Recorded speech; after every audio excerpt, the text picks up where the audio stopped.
Stress हम जब धरावतरण किए, हम जन्म होने के बाद हमको जब खिलौना नहीं मिला तो हमारे अंदर आ गया स्ट्रेस।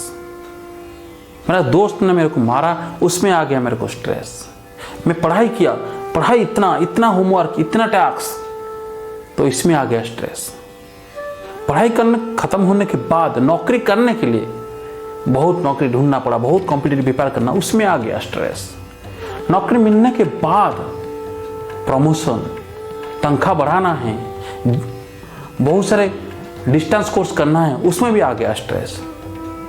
उसके बाद उम्र हो गया मेरा शादी करने के लिए, लड़की ढूंढने के लिए बहुत सारे लड़की ढूंढना लगा, उसमें आ गया मेरे को स्ट्रेस। लड़की मिल गया, मैं शादी भी कर लिया, शादी करने के बाद मम्मी मेरे को बोली कि तुम्हारा बीबी बेकार है, उसमें आ गया स्ट्रेस। 3-4 साल हो गया, बच्चा नहीं हुआ, मम्मी ने, पापा ने, सब ने बोले तुम्हारा बच्चा नहीं हो रहा है, बच्चा नहीं हो, उसमें भी आ गया स्ट्रेस। बच्चा होने के बाद बच्चा बदमाश निकला, उसमें भी आ गया स्ट्रेस। मैं हूँ और मेरा बीवी मर गई, उसमें भी आ गया स्ट्रेस। ऐसे जीवन में स्ट्रेस आकर हम मर जाते हैं। ये चिंता, ये दबाव, ये स्ट्रेस, ये सब क्यों होता है, इसके बारे में आज हम डिस्कशन करेंगे। चलिए, मैं रश्मि रंजन पैकराय आपको स्वागत करता हूँ मेरा यूट्यूब चैनल रेज मल्टीमीडिया में।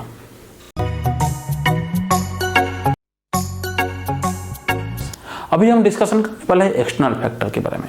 तो एक्सटर्नल फैक्टर क्या होता है? External factor as a whole बहुत टाइप का होता है, जैसे कि physical, physiological, emotional, sentimental, mental, social, political, बहुत सारे टाइप का होता है।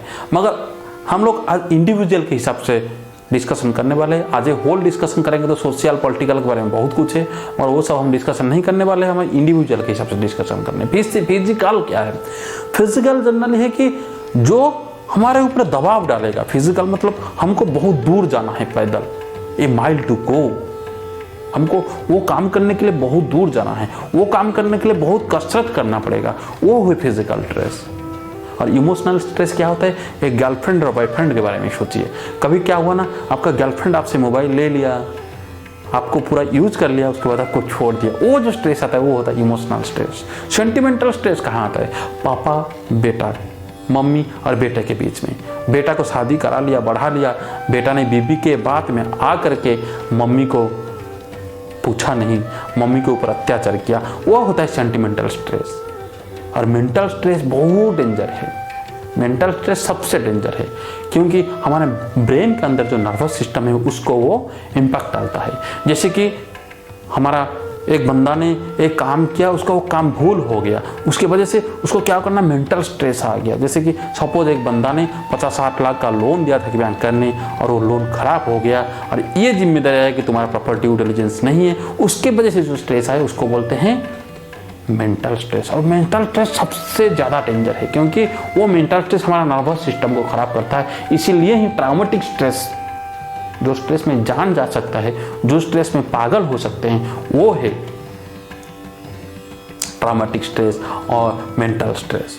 तो वो स्ट्रेस सबसे बहुत डिफरेंट डेंजर है। अभी ये स्ट्रेस इतना मैंने चारों तरफ व्याप किया है, इसके लिए ही बहुत सारे स्ट्रेस इंस्टीट्यूट खोलने लगे हैं यूएस में, American institute for stress management. हमारा इंडिया में भी नेशनल इंस्टीट्यूट मेंटल हेल्थ जो है, उसका डिपार्टमेंट ऑफ साइकोलॉजी का एक बड़ा सेक्शन है स्ट्रेस मैनेजमेंट। तो उसी टाइप का स्ट्रेस आजकल इतना हो गया, सब में स्ट्रेस है। तो स्ट्रेस क्यों आता है? आज मेरा सर बहुत भारी है, मेरा दिमाग काम नहीं कर रहा, इतना काम है, इतना प्रेशर है, मैं कैसा करूँगा ये काम, वो जो आता है वो होता है स्ट्रेस। और ये जो चिंता क्यों आता है? आपका सर भारी हो जाता है। देखिए, भारी और हल्का, हल्का और भारी, ये दोनों चीज़ बहुत डिफरेंस है। उसके बारे में मैं थोड़ा डिस्कशन करता हूँ, उसका एग्जाम्पल लेकर देता हूँ। एक पत्थर था और एक पतंग था। पत्थर और पतंग मतलब स्टोन एंड काइट, ये दोनों के बीच में झगड़ा हुआ, बहुत जोर से झगड़ा हुआ। पत्थर बोला मैं बड़ा हूँ, पतंग बोला मैं बड़ा हूँ, पत्थर बोला मैं बड़ा हूँ, पतंग बोला मैं बड़ा हूँ। दोनों के बीच में बहुत झगड़ा होने लगा। झगड़ा होने के बाद वो बोले चलो हम लोग टेस्ट देते हैं, लेट्स स्टार्ट ए टेस्ट करके वो दोनों निकलने लगे। पत्थर ने पहले, एक बंदा आया, पत्थर को पकड़ा और फेंका ऊपर, बहुत दूर तक गया पत्थर, फिर तुरंत आकर नीचे गिर गया। उसी टाइप का एक बंदा ने एक काइट, पतंग को ले लिया और उड़ाने लगा, खींचने लगा, बहुत ऊपर, बहुत ऊपर, बहुत ऊपर गया। बहुत लेट के बाद आया, नीचे गिरा। तो वो पत्थर बोला देखे ना मैं कितना जल्दी गया, कितने जल्दी आया। पतंग बोला फिर भी मैं तो तुमसे भी बहुत ज़्यादा दूर तक गया हूँ, मगर थोड़ा टाइम लिया हूँ। तो कौन बड़ा है? वो दोनों के बीच में फिर से द्वंद्व सृष्टि हो गया, फिर से झगड़ा शुरू होने लगा।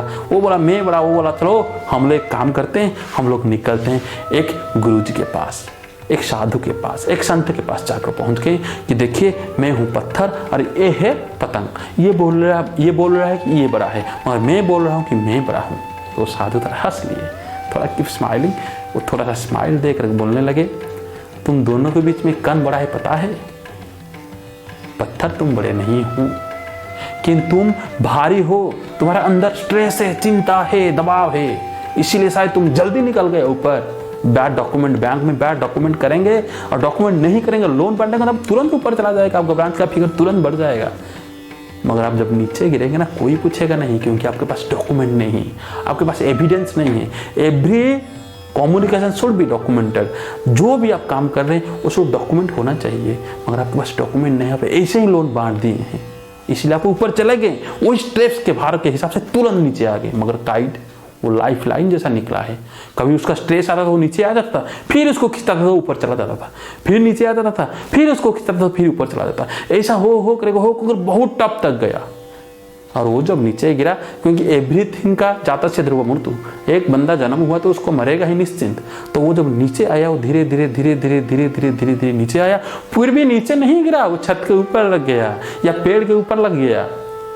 तो पतंग से हमको क्या सीखना मिला? पतंग से हमको ये सीखना मिला कि हमको लाइट होना चाहिए, हमको बहुत ऊंचा जाना है, हमको लाइट होंगे, हम जितना लाइट होंगे उतना ऊंचा जाएंगे। आपको पता है लाइट का स्पीड कितना है? 3 लाख किलोमीटर पर सेकेंड। क्यों? क्योंकि वो लाइट है, वो हल्का है।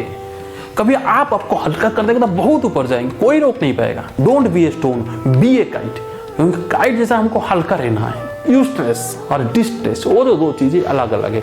यूस्ट्रेस होता है पॉजिटिव स्ट्रेस, डिस्ट्रेस होता है negative stress. American institute of stress management ने यही बात बताया है कि हम लोग को यूस्ट्रेस लेना चाहिए। जो पॉजिटिव स्ट्रेस है, जो सडन स्ट्रेस है, थोड़ा सा आएगा, हमको ये करना है, थोड़ा सा स्ट्रेस लेंगे और काम कर लेंगे, this is called as eustress.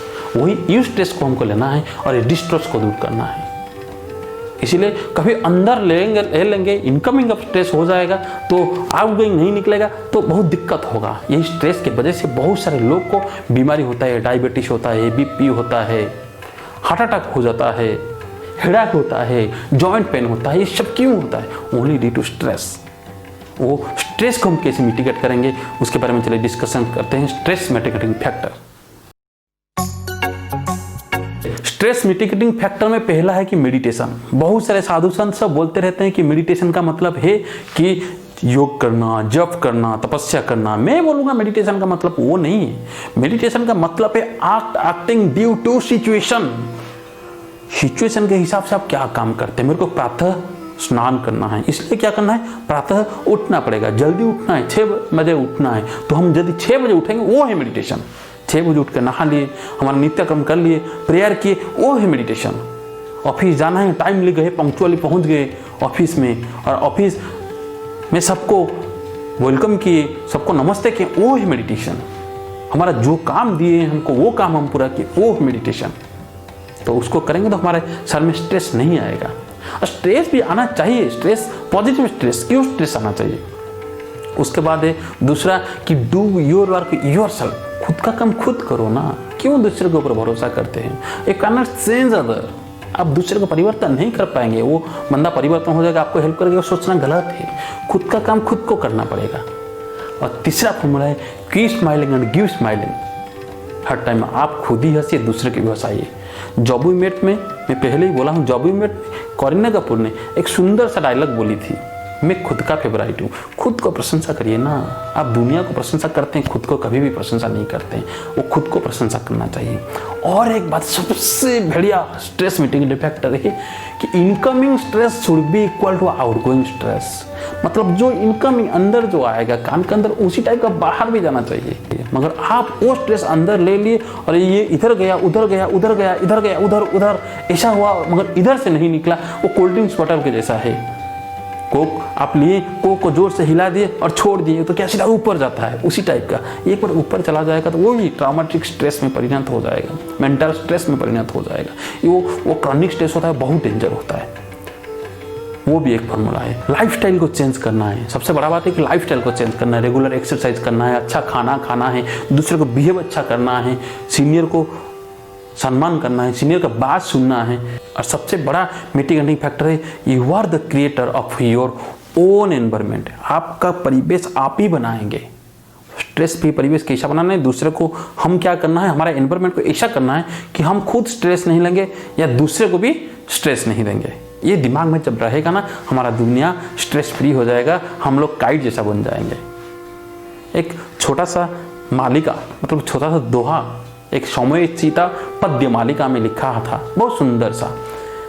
चितायश्च चिंतायश्च बिंदु मात्रे विशिष्यते, चिता दहति निर्जीवं चिंता दहति जीवनम। मतलब क्या है, मतलब चिंता और चिता ये दोनों में सिर्फ अंतर है, एक बिंदु एक अनुसार मात्रा, सिर्फ एक बिंदु का अंतर है, चिता और चिंता। चिता क्या करता है, बहुत सुंदर लिखा है, चिता क्या करते हैं ना, निर्जीव जो मर जाते हैं उसको दहा करता है, उसको जलाता है, मगर ये चिंता जो जीवित है उसके अंदर में घुस को उसको जलाता है। जैसे कि फर्नीचर, अच्छा सा फर्नीचर है और उसके अंदर टर्माइट घुस गया, अंदर काट लिया, बाइट कर लिया और उसके बाद वो फर्नीचर टूट गया, उसी टाइप का है चिंता। कितना सुंदर बना है। तो दोस्तों इसीलिए आपको स्ट्रेस फ्री रहना है, कभी भी अंदर स्ट्रेस ले लेना है। यदि लेते हैं तो हमको यू स्ट्रेस ही लेना है, डिस्ट्रेस को कभी भी नहीं लेना है। हर टाइम हंसना है, दूसरे को हंसाना है, अपने को प्यार करना है, दूसरे को भी प्यार करना है। यही तो होता है जीवन का स्ट्रेस, और यही तो होता है स्ट्रेस मैनेजमेंट। तो इसलिए दोस्तों स्ट्रेस लीजिए, मगर पॉजिटिव स्ट्रेस लीजिए, यू स्ट्रेस लीजिए। ये जीवन को एंजॉय करिए, क्योंकि ये लाइफ कब है कब चला जाएगा पता नहीं।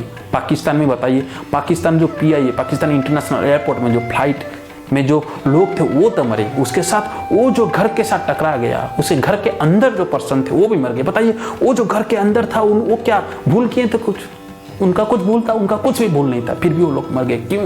Because life is uncertain. हमारे पास जो जीवन है उसको हमको स्ट्रेस फ्री होकर काम करना है, क्योंकि आज ही जीवन है, कल भी नहीं रहेगा। तो इसलिए दोस्तों हमको स्ट्रेस फ्री होकर काम करना है और आगे बढ़ना है। Thank you so much.